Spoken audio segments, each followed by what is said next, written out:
জানেন এই ইসলামনগরের প্রতিষ্ঠা হয়েছিল আমার হাত ধরে, যখন 1991 সালে চেয়ারম্যান ছিলেন সৈয়দ হোসেন চৌধুরী, মরহুম সৈয়দ হোসেন চৌধুরী।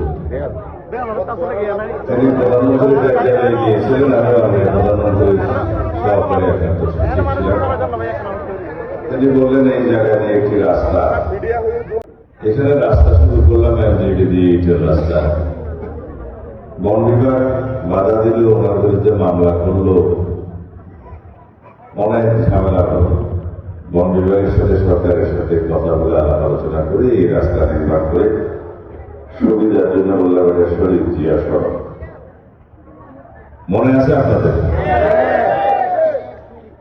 এই শরীফ জিয়া সড়কের নির্মাণের পরে থেকে এই এলাকায় আবার শুরু হল।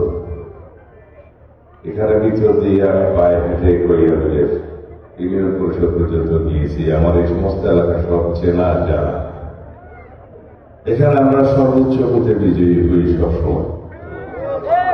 করিয়াবিলের মাটি সারা চকরিয়াতে আমরা আহ্বান করি করিয়াবিলের ভোটারদেরকে নিয়ে।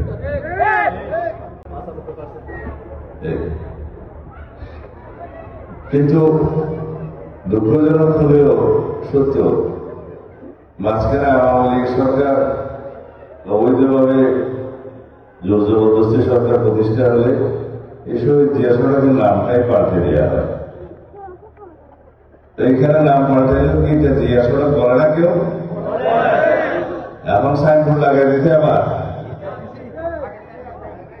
হ্যাঁ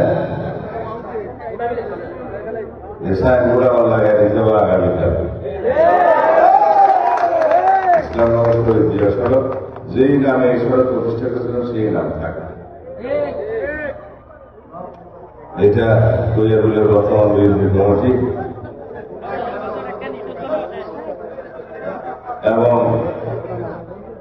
উপজেলা বিএনপির সভাপতিকে অনুরোধ করছি এটা পার্মানেন্ট পাকা করে ঢালাই করে দিতে হবে।